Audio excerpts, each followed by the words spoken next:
Hello, I'm John McAllister, and most of you who listen to my video podcast have listened to football players, male and female athletes, coaches, guests, all around the subject of football or athletics. Well, over the last year, I've been working and trying to come up with some ideas for a completely different video podcast. And today is the kickoff. I guess that's football, isn't it? Today is the first video podcast I'm doing, and it's called Me and Jesus. Every video podcast, the topic is Me and Jesus. And I've invited guests to come on the podcast and talk about me and Jesus, what Jesus means to them, how Jesus fits in their life, and how they're friends. And I thought it was really exciting, and it's just starting. We're just getting it going. But my first guest today is a friend of mine for 2 or 3 years. We go to the same Trinity Evangelical Church. Her name is Janet Dunlap, works at the hospital in Upper Sandusky. I'm so excited. I've heard her speak before. I'm so excited. The message, the story, her me and Jesus time, she's going to relate that to you. She does a great job. I've heard her speak. And with her loyalty, sincerity, love of Jesus, love of people, and she, like I said just a second ago, great story to tell.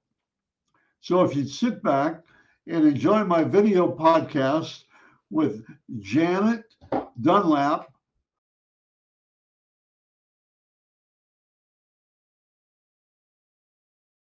My guest today is Janet Dunlap, and I see her in church every Sunday, just about.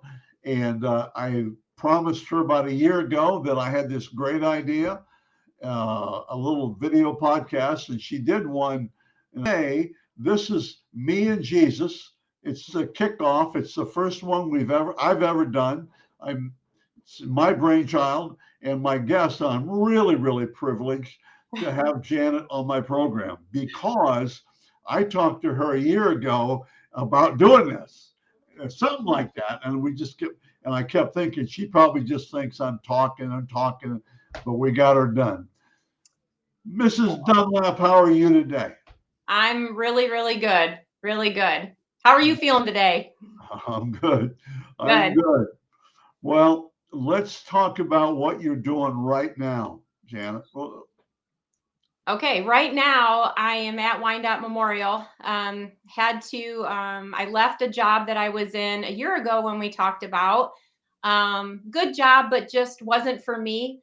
And funny, God will take you to places that you need to go. And again, I have to say, I can't say enough about Wyandotte Memorial. I have been there now over 30 years, um, almost 30 and a half years now. And again, I owe so much to the people there, administration, the staff I work with. I'm very privileged to work with Dr. Oweas Kawaja.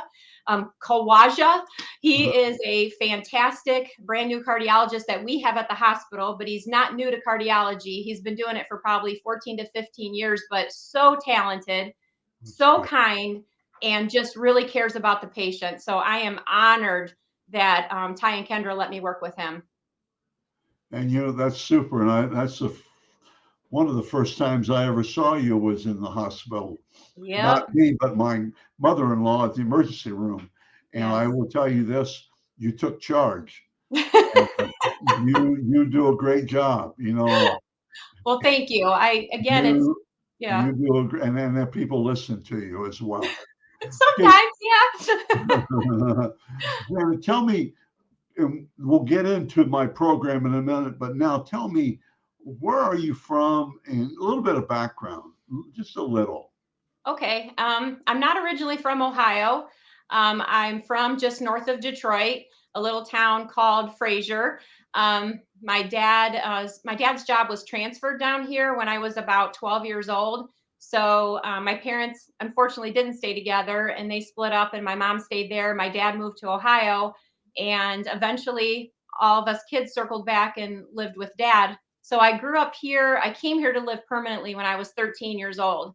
So I went to Mohawk, started there in seventh grade, and met my husband in high school. And I've been here ever since. And I live just outside of McCutcheonville, and love the community. And I actually love Upper Sandusky. I feel like I actually live in Upper Sandusky because that's been my home for the last 30 plus years. So I have a heart for that town. Okay, I've walked into class. You're a student for me, and I say your assignment is talk about me and Jesus. Me and Jesus. Okay. And it's grammatically wrong. I know, but I'm an English teacher, but I like it. Me and Jesus. Tell me, Janet, about you and Jesus. Well, this again, I have to say thank you, because it is always an honor to talk about Jesus. And it's something you have to be very careful with too, because again, you always want to honor where honor is due. And when you kind of go rogue and do your own thing, that's not putting Jesus first. And again, me and Jesus, it's been kind of a struggle. I read about, the characters of the Old Testament, and it seemed like there was always this push pull struggle, the struggling relationship. But the thing I have to say about Jesus is he is, it's hard to put it into words how wonderful he is, because wonderful just can't describe it. It's definitely a personal relationship. He's my personal rescue mission. I call him my recovery op mission, because again, the Bible is so true, where it says he leaves the 99 to go find the lost one.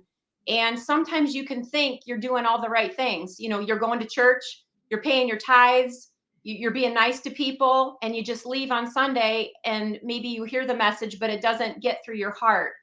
And I also call me and Jesus a heart surgeon mission. And I think it's no coincidence I'm working in a cardiology clinic now, because over the last 5 years, when I had a personal encounter with Jesus, which was February 11th of 2018, he found me very broken, and I wasn't sure how I got there. And I think a lot of people, you can think you're a Christian, you can think you're doing all the right things, and you find out sometimes when you've gone your own way too much, you sort of get lost somewhere. And I had been sick for weeks on end, and as a nurse, that's very frustrating. And someone like me who has a lot of control issues, I was going to fix it. And again, that's the story of my life.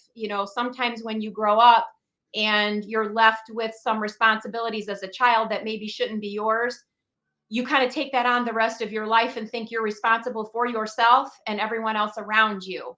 And again, that's mixed up thinking. That's mixed up thinking in your mind and your amygdala, where you're constantly thinking you're responsible. And you are responsible for your actions, but definitely not for other people taking on that such a huge burden. So when Jesus found me, I was really, really broken. And I'd asked him why. Like, I cried and cried, like, why? Why do I feel so lost and broken? And first of all, why am I so sick? Like, I've been sick for weeks. And the Lord spoke very clearly to me, and his presence was very known. I felt pressure on my neck. It was in my closet. And he had said, Janet, you don't love. And I was shocked, because again, I understood love in a way I think that a lot of people do, is transactional. You do for me, I do for you, and we're all good. Where it's like, no, that's not the love of God. And when I sat there asking him, well, what do you mean I don't love? And he said, Janet, you're being cruel to your mother, your family, and you're not kind to yourself either. And he's like, you need to go on this journey with me, but you have a choice. He said, you can stay where you're at, or you can follow me. And that's the love of God. He always gives us a choice. It's not a, you do this, you do that. And I feel like that's why that tree in the garden of good and evil was put there. God has to give us a choice. Otherwise, it's not free will. And so in that moment where I'm like, okay, well, God, how do I do this? And he says, well, you just have to follow me. You have to put down your ways and your thinking, and you're going to have to trust me. Well, I had terrible trust issues, especially with any kind of parental figure. or any kind of authority figure, because again, that just, I didn't have very positive experiences, some, but most of it, a lot of times we tend to remember the negative more than we do the positive. For sure. And that was his journey of turning me around and saying, let me teach you how to love. So I had to trust God. At the same time, the enemy's also present, telling you, well, you don't have to do this. You can go your own way. You don't have to listen to him. You've been doing okay. And guess what? Even if you don't, you know how to fix this situation. And I got really scared because, again, the enemy also gives us a way of dealing with pain and frustration in a way that's not healthy, in a way that's not growth. So I took a leap of faith. There's way more to that story, but we don't have time for that. And I took a leap of faith and I said, God, I'm going to trust you and I'm going to walk with you. And he warned me, he said, it's not going to be easy, but you're just going to have to trust me. I'm not going to leave you and I'm not going to forsake you, but you're just going to have to lean on me. And through these last 5 years with me and Jesus, how he sold me was not convicting me of my sin. And I think the church really needs to step back and look at that, how we approach people about Jesus. I think we focus way too much on the sin and not enough with love. I'm not condoning sin by any means, but again, nobody could tell me what I was doing wrong except Jesus. And maybe a few close, very trusted people that I leaned on their advice, people that are walking with Jesus that I could trust, but very few. And again, I know there were people praying for me because they saw I was in a bad spot and I couldn't. And I've had many people later reach out to me and say, Janet, we could see it all going down, but we didn't know how to approach you because, again, I was very easily offended. And I thought I was doing all the right things. And again, when you start walking with Jesus and it becomes about you and Jesus, his recipe for me might not be the recipe he has for you, John, or anyone else. Right. The recipe he has the recipe he has for me is he speaks Janet, he speaks John, he speaks Kendra, he speaks Lucy, he speaks Todd. He knows how to speak our language because he made us. He understands our makeup. So for someone to come at me and tell me, well, you don't do this and you don't do that, and I don't have a trust relationship with you, I'm going to shut you down and I'm not going to listen to you. But you know what I mean? But with Jesus in charge, it makes all the difference in the world when it's me and Jesus. That's where love. And again, all I can talk about with Jesus is love. His love makes you want to change. It's not his discipline. I mean, trust me, I've been disciplined, but it's always in love. He's never yelling and screaming at me. It's the enemy that's yelling and screaming at me. Jesus's voice is kind and it's gentle. It can be firm sometimes, but it's always very short. It's not this endless na chatter. That was the enemy's voice. And it's so sad, but I could not discern between the enemy's voice and God's voice because I always saw God as someone who is angry. Because when you have sometimes adult figures in your life that are angry and that are in that authority figure, you think that's what God sounds like. And again, you kind of get stuck where you kind of stop spiritually growing. You get stuck. And I was stuck for a very long time. I'd say around the age of 9 to 12 years old. So I couldn't get past the thinking of a 9 to 12-year-old, if that makes sense. And I know that sounds horrible. I'll be 51 next week. That sounds horrible, but it's so true. And one of the best verses that God ever gave me was Proverbs 3:5-6. And that's trust in the Lord with all your heart. Don't lean on what you think. In all your ways, submit to him and he will guide your path. And again, when I want to make things happen, I mess it all up. I've messed up so many things, but he comes in with grace and mercy and love and truth, and we talk it out. But it took 5 years of me seeing all the wonderful provisions he's made in my life. I mean, has it been easy? It's not been easy. Walking with Jesus in a relationship with Jesus, he never tells us it's easy. But he says, it is a journey of love. And I'm here to love you through the hard times. I'm not promising you there's not going to be hard times. And walking through a soul journey is probably one of the roughest things you ever go through your life. But he knows. And that's what a good dad that he is, that he wrapped himself in flesh, God himself, and he came in the form of Jesus to understand all of our hurts, our habits, our hangups. And he did that because he loved us so much. I feel like he needed to understand, and he knew he had to be our savior. And now putting on Jesus's robe of righteousness, which I'm still learning that, and this is what we teach the kids at Reignite at Trinity, is you put on Jesus, you put on his robe of righteousness. It's not by your goodness, it's not by your good works. You don't look at your past. We're beyond shame and blame.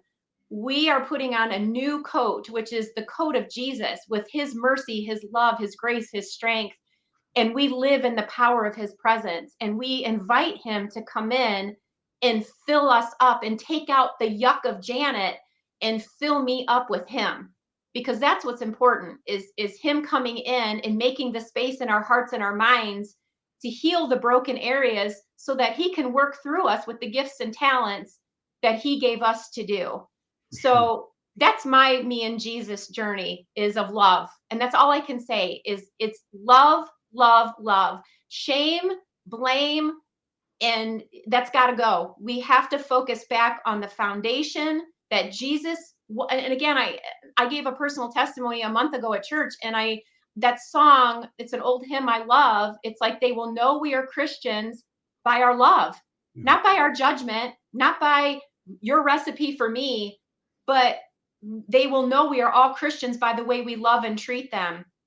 And I find that if no one has seen, I get no money for plugging Jesus Revolution, but we went and watched that the other night, and we were so moved by God's compassion on a group of hippies that everybody was turning their nose up at. And I had to do some self-reflection and think, how many times have I done that in my life, thinking I'm better? Yeah. Oh my gosh, God forgive me for that. And I just think, thank you, God. And I was a misfit. And I'm thinking, thank God he came for the misfits. He didn't come for the healthy people that have it all together. He came for the misfits. Thank God he came for the misfits, which I am one of them. So I'm so appreciative. And I think right now that that's what Jesus is doing right now. We're seeing it all over the country, hopefully the world, where his love is pouring out to people that are desperate. And when we get in a position of humble obedience to him, when we get on our knees and say, I've tried everything, God, I'm giving the shift stick to you. You get the throttle, because I don't know what I'm doing with my life. You have to come in and help me, because I'm messing it up. And it's when we get in that humble position on our knees with our heads bowed, saying, Lord, have your way. That's, to me, the me and Jesus walk. Love is patient. Love is kind. That's as easy as it can make it. Yes. I think that's so much, and probably, I look at a different approach. I really appreciate you doing this, but I look at a different approach. And I know Jesus is tough. I know they talk about, in some words, fear, but I don't look at him, and I don't look at him at tough. I look at firm, but he loves you and all the Oh, yes. levels. So, well, Janet Dunlap, I really appreciate taking the time to talk about this, and I hope people look over, read it, listen to it again and again and again. And I appreciate it. Thank you very much for doing this for me. Thank you. I'm honored that you asked, John, and I thank you for your passion to do this. So it's so needed. So thank you. Thank you.